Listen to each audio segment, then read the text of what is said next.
Today we are going to learn about mastering Spark, efficient data frame operations.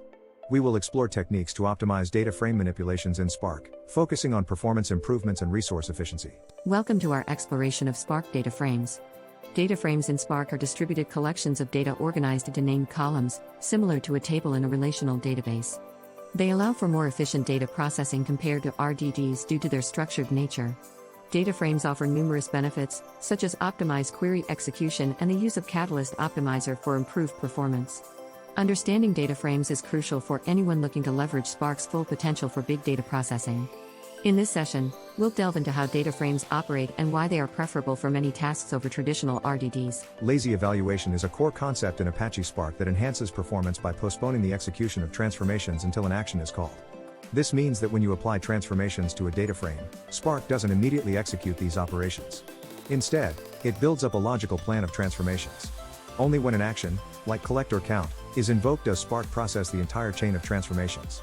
This approach allows Spark to optimize the execution pipeline, reducing the overhead and improving efficiency. For example, if you perform multiple filter transformations on a data frame before an action, Spark can optimize the filters to minimize data shuffling and scanning.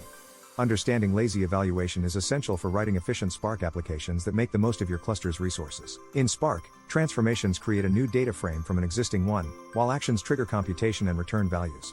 Efficient data frame operations hinge on understanding and optimizing these processes. Transformations are lazy operations like map, filter, and join, which are not immediately executed. Actions, such as collect, take, and save as table, cause Spark to execute the transformations to produce a result. When optimizing, aim to minimize the number of actions, as each action triggers a new computation. It's also beneficial to consolidate transformations that access the same data. For instance, combining filters and projections can reduce the amount of data shuffled across the network, speeding up the process. Remember, efficient Spark applications balance transformations and actions, leveraging lazy evaluation to reduce computation time and resource use. The Catalyst Optimizer is one of Spark's most powerful tools for improving the performance of data frame operations. It is an extensible query optimization framework that automatically optimizes query plans, making your Spark jobs faster and more efficient. Catalyst works by creating both logical and physical plans for query execution. During logical planning, it optimizes the query by applying various rules to transform the plan into a more efficient version. Physical planning involves selecting the best execution strategy based on cost. The optimizer can automatically reorder joins, push down filters, and perform other optimizations that improve execution efficiency. By understanding how Catalyst works, you can write queries that are more likely to benefit from these automatic optimizations, leading to faster and more resource-efficient Spark applications. Data shuffling is a costly operation in Spark, involving data transfer across the network, which can significantly slow down your application. Shuffles are commonly caused by operations like group by, reduce by key, and join. To minimize shuffles, it's crucial to understand the partitioning of your data and how operations affect it. One common issue is data skew, where an uneven distribution of data across partitions leads to some nodes being overloaded while others are underutilized.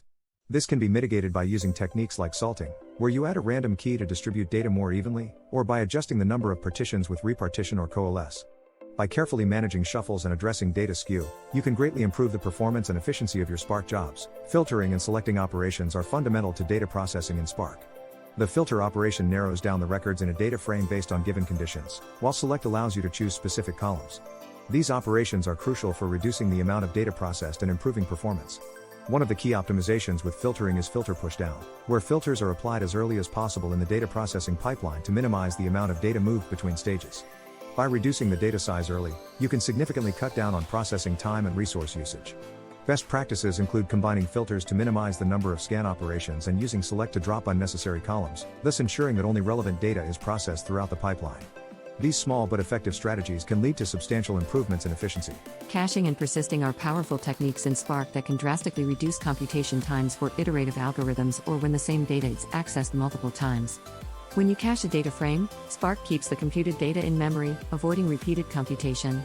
The cache method is shorthand for persist storage level.memory_only, but you can choose other storage levels like memory_and _disk depending on your resource constraints and use case.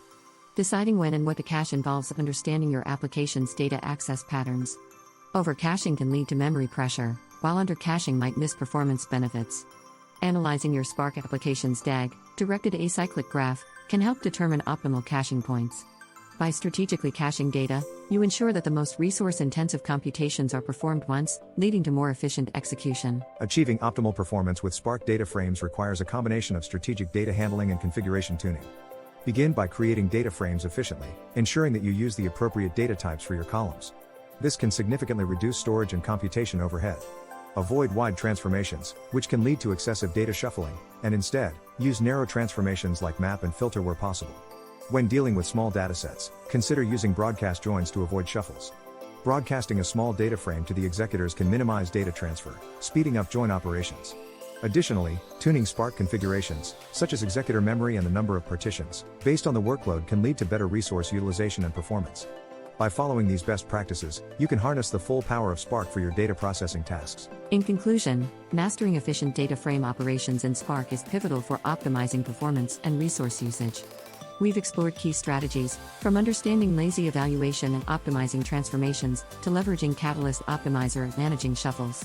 These techniques enable you to write more efficient Spark applications, reducing computation time and resource demands. As you apply these strategies, you'll unlock the full potential of your Spark environment, paving the way for faster, more scalable data processing. We encourage you to continue exploring Spark's capabilities and to experiment with these techniques in your projects. Thank you for joining us, and happy optimizing!